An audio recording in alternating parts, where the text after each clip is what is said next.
May mga bagay sa ating buhay na hindi talaga natin inaasahan. May mga taong darating sa ating buhay na bigla na lamang magiging parte ng ating pagkatao. Sa kalungkutan na iyong nararamdaman, ay siya pala ang susi para bumalik ang iyong kasiyahan.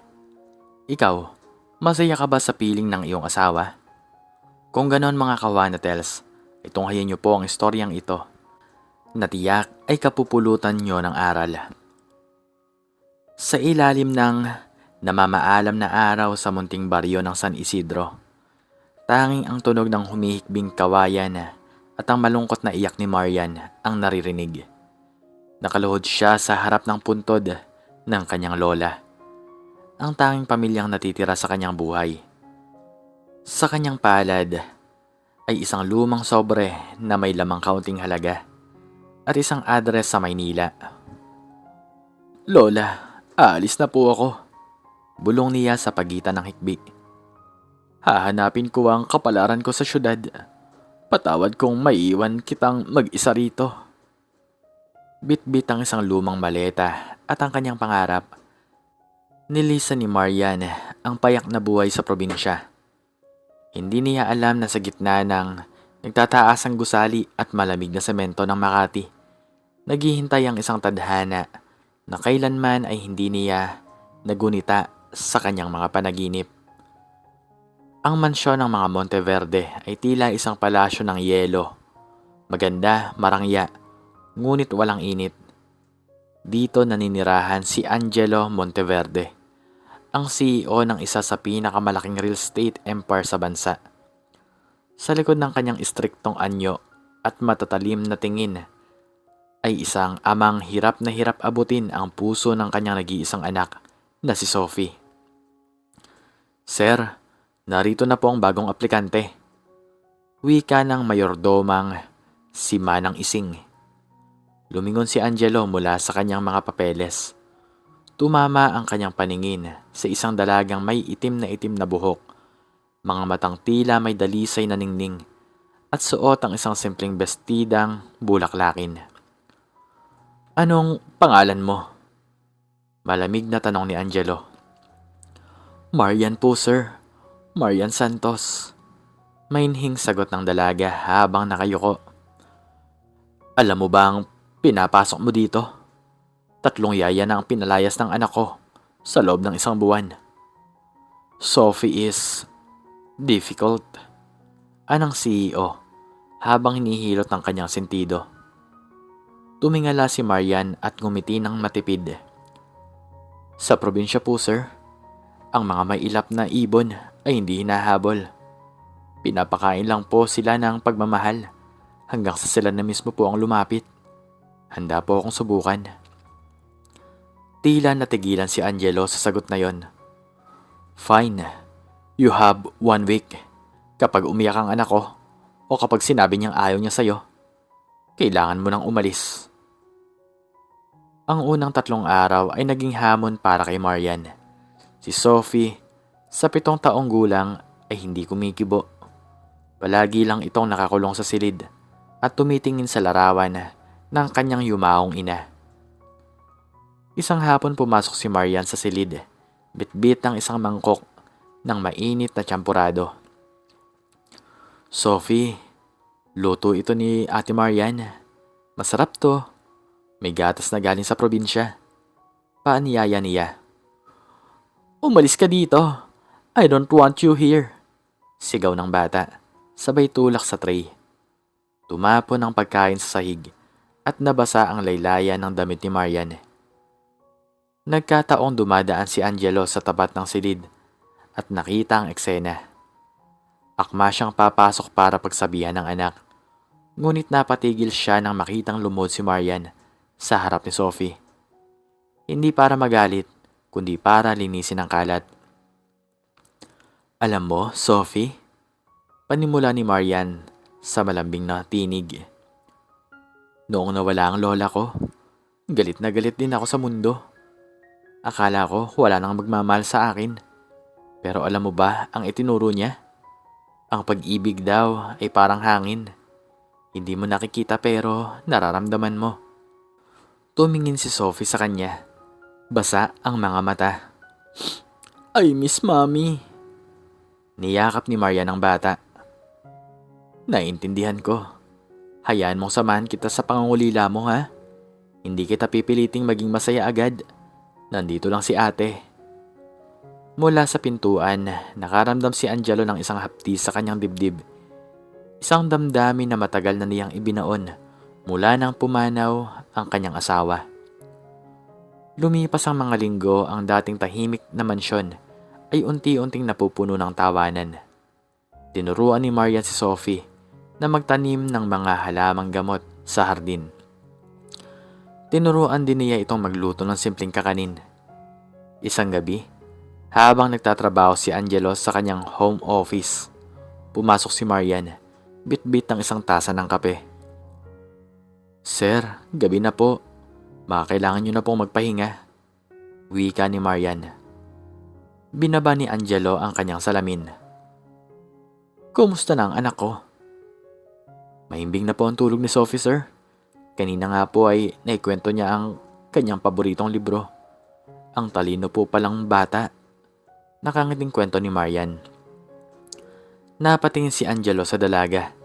Sa ilalim ng madilim na ilaw ng opisina, tila nagniningning ang kagandahan ni Marian.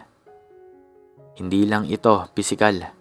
Mayroon itong dalisay na aura na nagpapagaan ng kanyang loob. Marian, bakit mo to ginagawa? Tanong ni Angelo. Ang boses ay hindi na kasing lamig ng dati. Inaalagaan mo siya na parang sarili mong anak. Dahil naniniwala po ako na ang bawat bata ay karapat-dapat sa isang pamilyang nagmamahalan, sir. At bawat ama, kahit gaano pa kabisi, ay kailangan din ng katuwang. Bahagyang lumapit si Angelo. Katuwang? Do you think I need one? Namula si Marian. Ang ibig ko pong sabihin, ang bata po, kailangan ng gabay ng magulang. Salamat Marian, for everything. Tapat na sabi ni Angelo. Sa unang pagkakataon, nakita ni Marian ang isang ngiting tunay sa labi ng kanyang amo. Ngunit ang buhay ay hindi laging madali. Isang gabi, nilagnat ng mataas si Sophie. Natatarantang dumating si Angelo mula sa isang business gala. Nakita niya si Marian na hindi natutulog, panay ang punas ng basang bimpo sa noo ng bata habang umaawit ng isang himig probinsya. Marian, let me take over. You look pagod na eh. Saad ni Angelo habang hinahawakan ang balikat ng dalaga. Hindi po sir, sanay po ako sa puyatan. Mas mabuting magpahinga na po kayo para may lakas po kayo bukas. Pagpupumilit ni Marian. Sa gitna ng pag-aalala, nagtama ang kanilang mga paningin. Ramdam ang kuryenteng dumaloy sa pagitan nila. Ang distansya sa pagitan ng isang CEO at isang yaya ay tila naglaho sa gabing yon. Marian, bulong ni Angelo. I don't think I can let you go after your contract. Po? May nagawa po ba ako mali? Kaba ni Marian. Hinawakan ni Angelo ang kamay ni Marian. No, you did everything right. Too right. That I'm starting to fear the day this house becomes silent again without your voice. Bago pa man makasagot si Marian, nagising si Sophie. Daddy, Ate Marian, don't fight. We're not fighting, princess. Sabi ni Angelo sabay halik sa noo ng anak. We're just talking about the future. Dumating ang araw ng kaarawan ni Sophie. Isang malaking selebrasyon ang inihanda ni Angelo sa mansyon. Maraming mga inimbitahan. Si Marian ay abala sa pag-aayos ng mga dekorasyon nang tawagin siya ni Manang Ising. Marian, pinapatawag ka ni Sir Angelo sa taas. May ipapasuot daw sa'yo. Sabi ng matanda na may kakaibang ngiti. Pagpasok ni Marian sa isang silid, nakita niya ang isang napakagandang gown na kulay champagne. May kalakip itong card. Tonight, you are not the nanny. Tonight, you are my guest, Angelo. Nang bumaba si Marian sa grand staircase, tila huminto ang mundo. Lahat ng mata ay nakatuon sa kanya. Si Angelo na nakasuot ng eleganteng tuxedo ay naghihintay sa paanan ng hagdanan. Inabot nito ang kanyang kamay. Ang ganda mo naman, bulong ni Angelo. Sir, baka ano pong isipin ng mga tao?